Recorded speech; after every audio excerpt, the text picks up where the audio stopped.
Namaste, Jai Hind, and welcome to yet another conversation with someone who's played all sorts of shades of characters in his long, flourishing career as an actor. But as a filmmaker, he's always chosen scripts which have made the viewer want to sit up and take notice. Oh, is there a story like this? Is there a person like this? And this time around, he's bringing to life the story of Jyotirao and Savitribai Phule. So, with Phule, Anant Mahadevan ji, namaste. Always wonderful to connect with you and be with you and talk to you.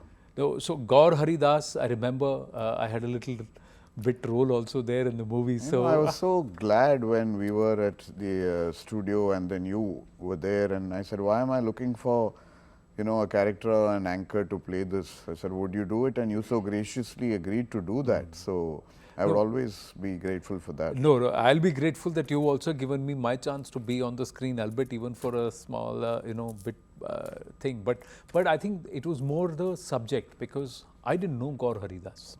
So when Gaur Haridas happened, I knew who Gaur Haridas was. Then you did the whole story of the women in the sugarcane belt. Yes, and you realize the significance and the gravity of that, and the show that we did together on Bittersweet, Kadugod. That was a very important, I think, section that we did. Yes. So Bittersweet was another story, again Maharashtra driven. Then came The Storyteller, that was great fun. In between there are a few others, but I'm just saying the most recent one was Storyteller, and that was again another beautiful story. But this one is going back again to picking out important characters from the annals of Maharashtra history. So how did this happen? And now have you, do these scripts find you, or are you finding these scripts?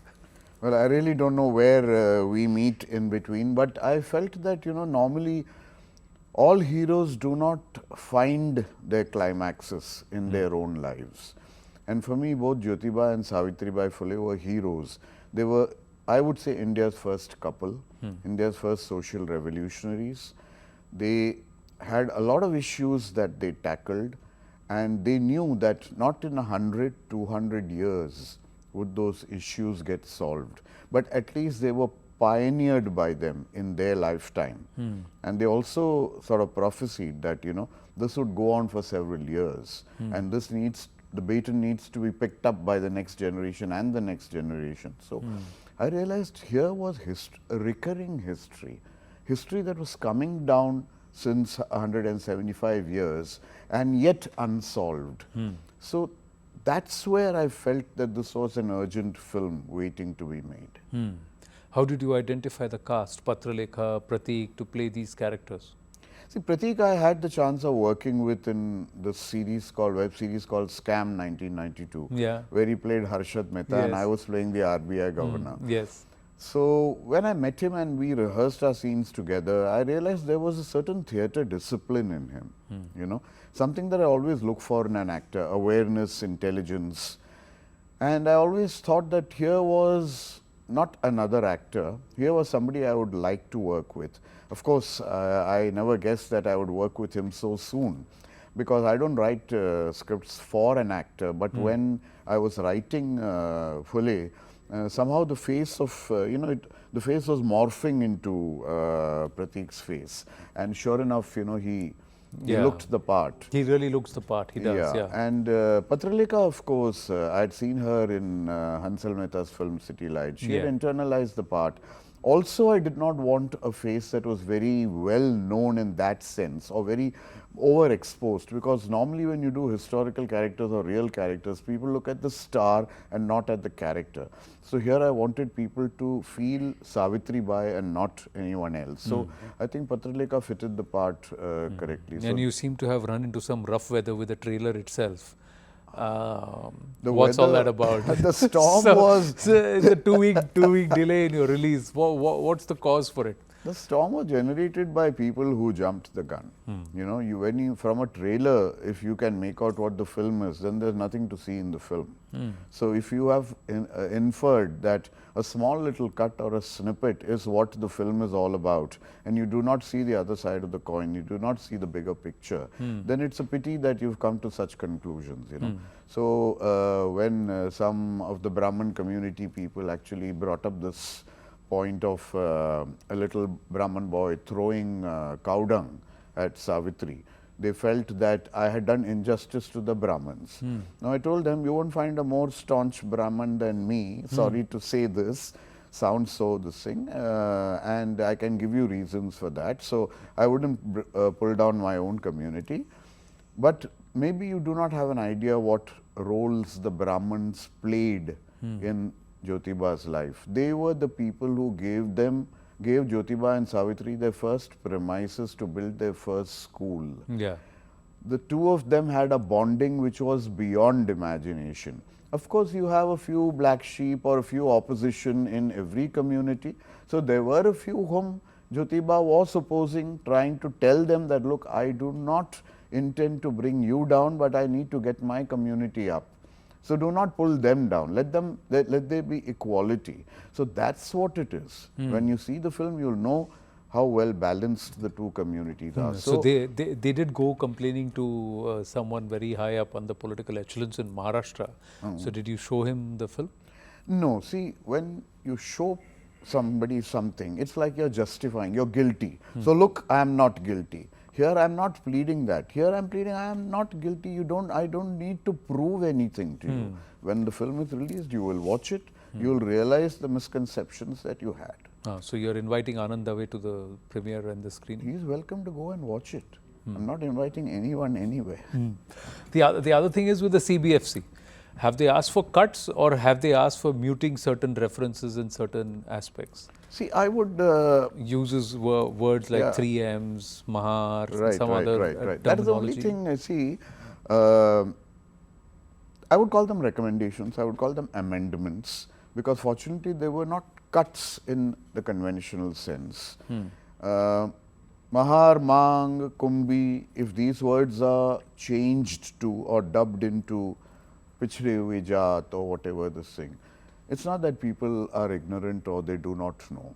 All this was referenced from about 10 to 12 books by historians, including Brahmins, who had written about Jyotiba and Savitribai Phule. This is not a figment of my imagination. This is not an agenda that I'm trying to achieve. So when it is there in books and you're trying to mute it or dub it, redub it in the film, people know it all, you know. Why are you trying to soften it in any way? Whom are you trying to, sort of, whose emotions are you trying to So is the CBFC being overtly sensitive then? There are many actors and there are many creative people who believe, yes, you can draw certain boundaries, certain Lakshman Rekhas, etc. But are you being too picky? I think they're treading on thin ice. And there's a certain sense of, I realize that they want to play it so safe these days. When Acharya Atre made Phule in the 50s, which was a black and white film, with that kind of technology, or when the very venerable Shyam Benegal made an episode of Bharate Khoj in which Phule was shown, all this was there and no one said anything.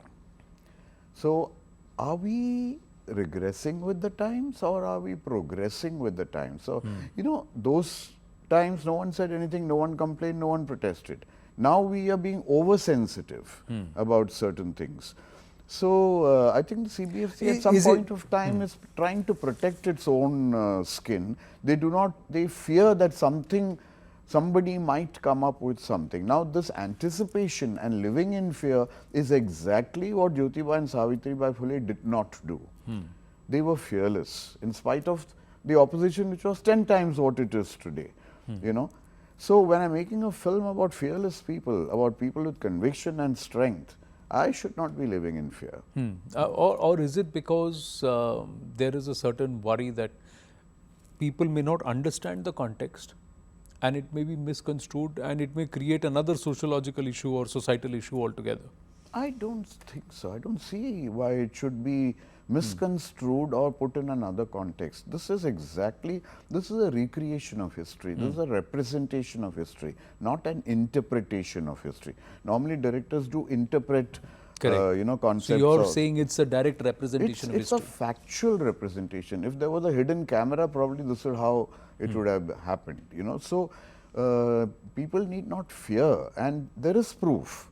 I mean, if someone questions me and says, where did you get this from? I can immediately show them the book and the research material that is there. You know, so I have no such qualms about it. Where are you with respect to, there is this whole thing about what kind of history do we want our current generation to know? Which part of our history has been communicated via textbooks so long, and how history has been interpreted, represented, etc. Where does Phule fall in this entire conversation? Because we don't see Jyotirao Phule, Savitribai Phule being talked about, even in Marathi current curriculum. So where do you stand? I think you hit the hammer on the nail, absolutely, because they have been reduced to a chapter, they've been reduced to a paragraph. I mean, you and me, when we were in school, that's all we got to know about them. But great social reformers of the medieval era. Or and their like photographs are very proudly displayed in all government offices, which is a great thing to do. There is a Savitribai Phule University. So, fine, we acknowledge them up to that point. But why have they been brushed under the carpet? Why haven't historians given them their due? This is a question that I was asking myself when I was writing the script, because there were certain passages and certain incidents in their lives which are totally shocking. I mean, you can't be so inhuman to your own breed of people. You know, you want one human being treating another human being, you know, in such a derogatory manner. So I was wondering, is this the reason? Do people really do not want a whole social revolution to happen all over again? Are some people so power hungry that they do not want equality amongst this thing? Is that the reason why we have sort of invented the caste system? You know, because if Krishna can play around with Sudama, or if Ram can eat Shabri's this thing, I mean, that means the caste system did not exist even with the gods. So why are we human beings doing it to ourselves? So these were questions that came up. And so in this case, when you write this story, or when you started reading 175 years ago, did the British impose the caste system, or was it was this caste aspect or this discrimination not called caste, but Varna Bhed or Jati Bhed was existing even before that? Because many historians argue that it's the British who coined this entire caste aspect of it. Caste itself finds its origins from a Portuguese word called casta. So they say the colonizers are the ones who started bringing this entire caste system onto the Indian sociological pattern. What did you read when you I think it suited the British very well, you know, because if this was the way... So you're saying it existed? It did exist. Oh, it wasn't the British invention or creation at all. It existed almost 3,000 years back. So Bhed Bhav used to exist? Absolutely. And then they built on this, you know. They wanted to use Jyotiba to turn him against the higher castes, so that the majority were the lower castes. So they would get the lower castes on their side. So again, classic divide and rule. Yeah. So Jyotiba saw through that.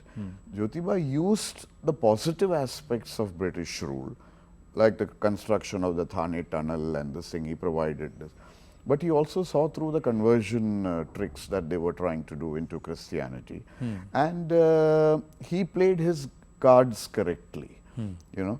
So Jyotiba didn't fall for what the British did, but at the same time he tried to take advantage of the good things that the British could do for our, you know, society. So you say that he fought conversion, that's something which is talked about, but he also fought, would you say casteism, or would you say he fought elitism? What do you think they fought? He fought the caste system, I would say. He fought the system. See, he always said that, see, I'm not here to bring you down. He told the high caste, the high priests of society, I'm not here to bring you down. I'm not here to degrade you. I'm only here to uplift my caste, you know. So all I'm asking for is equality. And when we achieve that equality is when we come together and we are strong enough to fight the British. So that was what he was trying to achieve, and that was what some people, the high priests, were opposing. No, he also wanted girls to study, girls to go to school. Oh yes, all those issues. See, the education of the girl child, the gender discrimination, the caste discrimination, the stopping of widows being heads being shaved, them being allowed to be remarried. He had a whole array of issues which he wanted to address, you know. I mean, the first barber strike in India, which was reported in the Times London, on the front page no less, was initiated by him. So, you see, and we are marveling at these things because he started off in his teens. It was not Correct. when he started off in his middle age or something. So, what is the modern generation of today doing? I mean, today, why am I making Phule? You know, where is the relevance of Phule? Yeah. The relevance is that this is an ongoing fight. This is the baton that the young generation or the Gen Z or whatever we call it has to pick up, drop their electronic equipment, drop their self-centeredness, drop their anti-social stand, and wake up. This is a wake-up call for the younger generation. So, I would say Phule is a film for the youth, considering the way. How is it relevant for them today?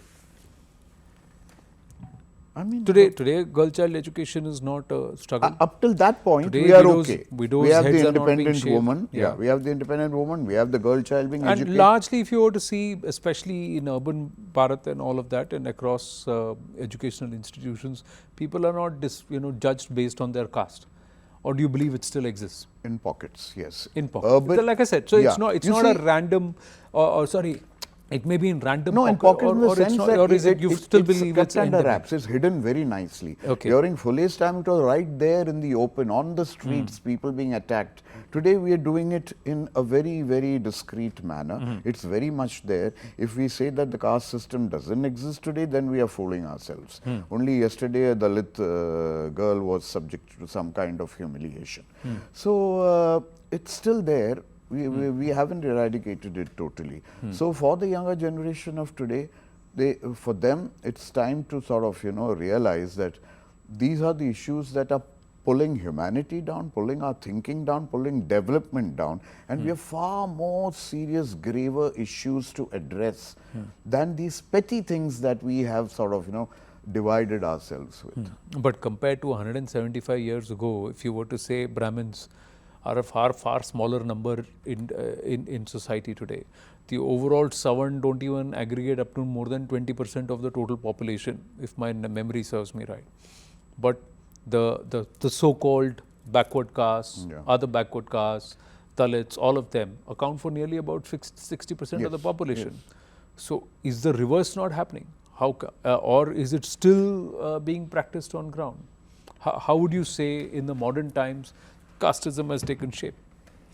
You see that small minority of Brahmins is sometimes good enough for these 60% Dalits or backward You classes. still believe that, despite the fact that There are a few. There are a majority few of the 4% of the Brahmins are below the poverty line. No. So- let me tell so- you. Let me correct so you on I'm this. just wondering- There are two ways to look at Okay. this. One, a lot of Brahmins have written to me saying we feel ashamed for what our ancestors did, yeah. did, and we are with the film. So there are a lot of Brahmins who are now like very broad-minded Brahmins, and I'm glad that people have sort of come up to this. So, but there are certain high priests, so-called higher castes. I don't know whether they're Brahmins or what. Yeah, but the Savan, they say the upper caste. The upper castes who are taking their pot shots at the lower caste and trying to sort of keep them down and suppress them and oppress them. And we read about it daily in the newspapers. It can't be something that is cooked up.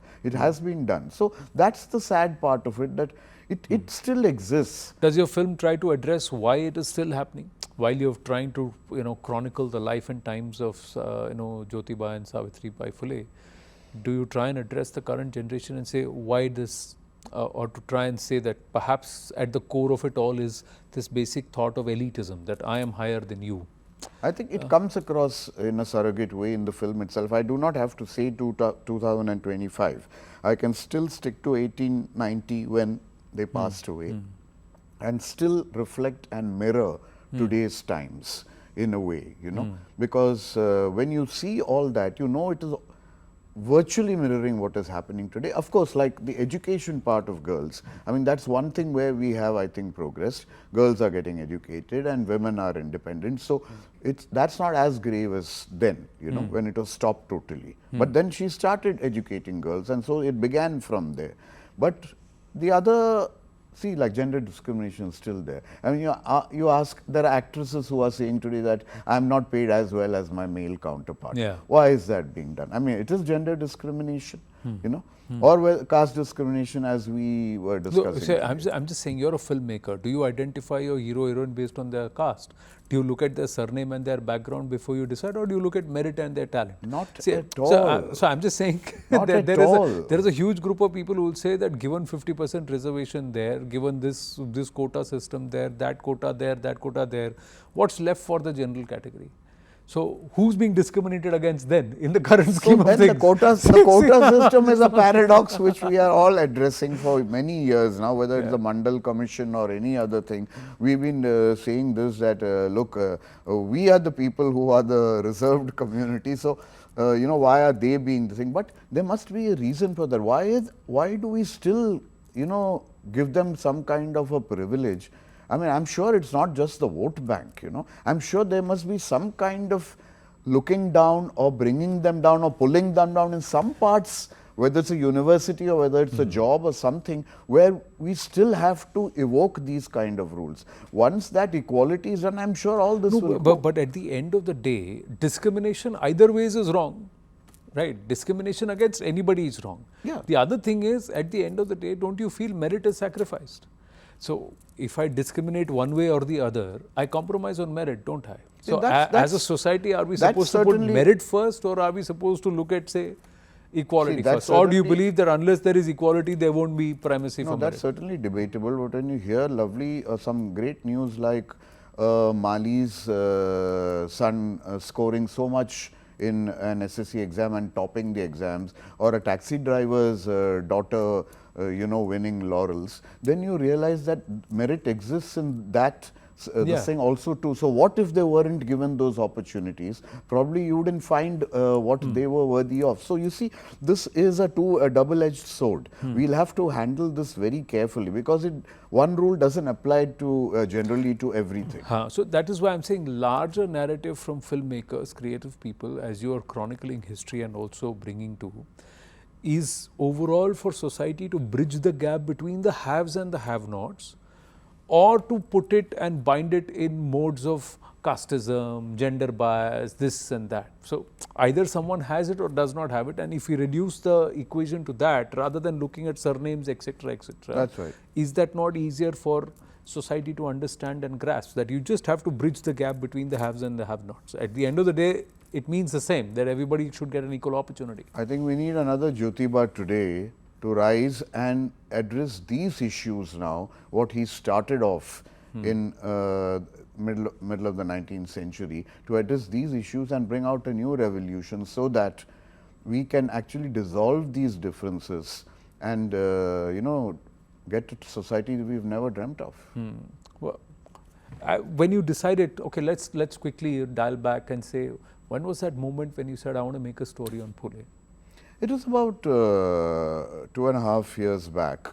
Strangely, I was writing a play, a one-woman play, which Nadira Babarji wanted to play, all the characters, and I was writing it for her. For some reason, that play wasn't staged. So I had a lot of material with me, which I had researched on Phule. And then I thought, I wish this could become some kind of a film or something on, you know, on screen.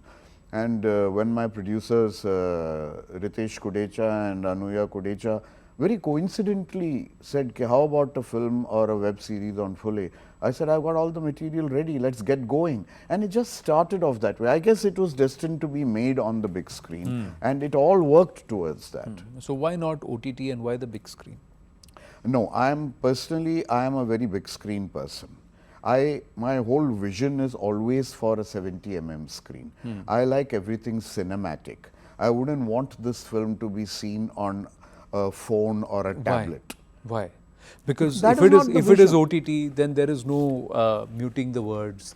There is no quote unquote cuts or no cuts. Now we are talking about censorship on No, I'm just saying platforms. Because it's private viewing, because it's for that person, and it's not going to be put out in public out there on a screen where it's a hall full of people. It's individuals consuming on their phone.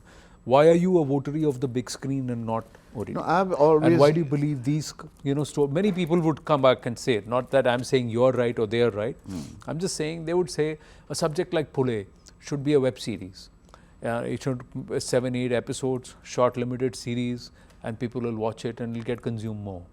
But you on the other side say, no, I want to make a 2-hour movie out of it and I want to put it out on the big screen. Why?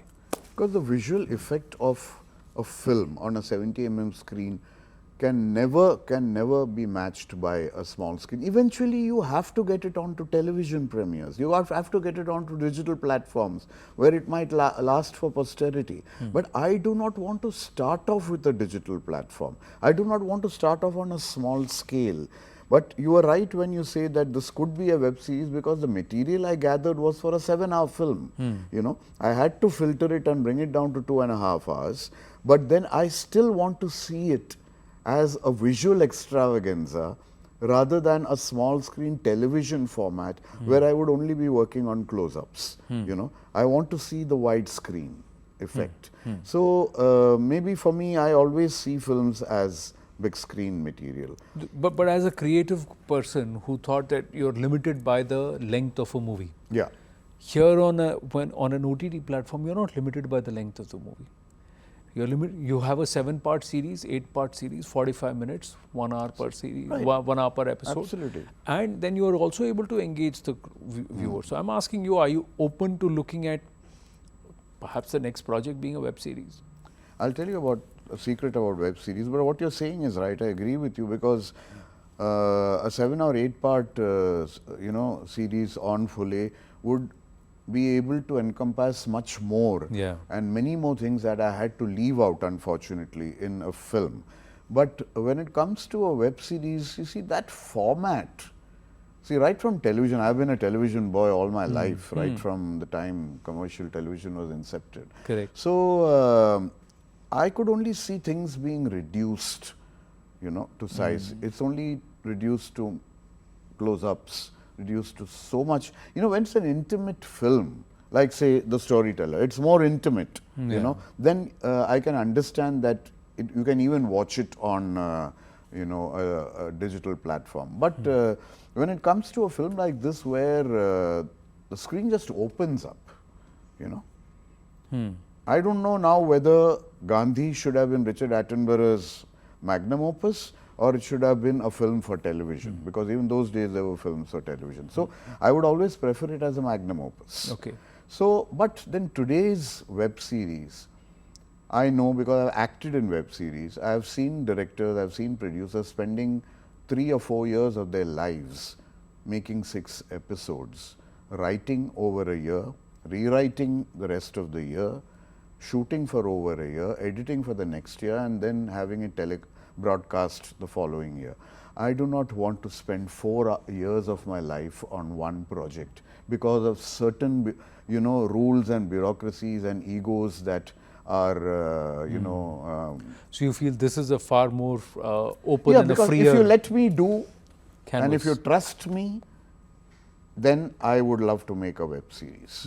But if you're going to interfere in my work, and if you're going to tell me what to do, then you make it. Don't ask me to make it. You think, my final question, you think our audience is ready for scripts like Adolescence? I hope you've seen the series. Do you know what? I'll tell you, I'm glad you brought this up. That is exactly what our audiences are ready for.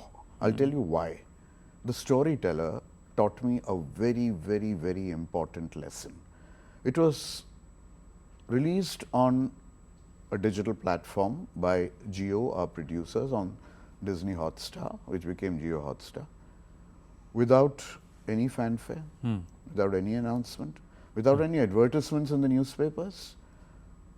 The way the audience smelt the film, the way the audiences picked it up, and literally there was no review which was not less than a 4-star review.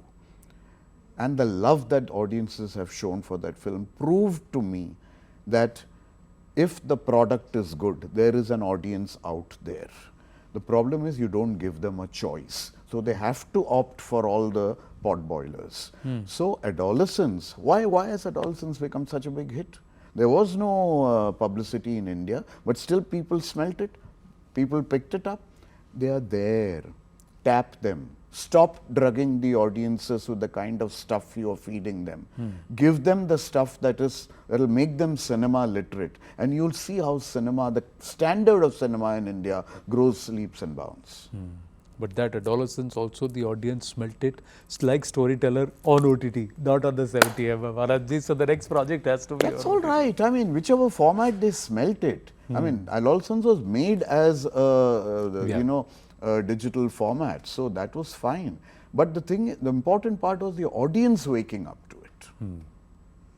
All right, let's hope the audience wakes up to Phule also. Great. Always a pleasure speaking with you, Anandji. Good speaking. Thank you so much. We should do this more often. Perhaps the next time it's a digital series. I'm just going to rub you a little bit. Thank you. Thank you so Thank you. much. Thank you.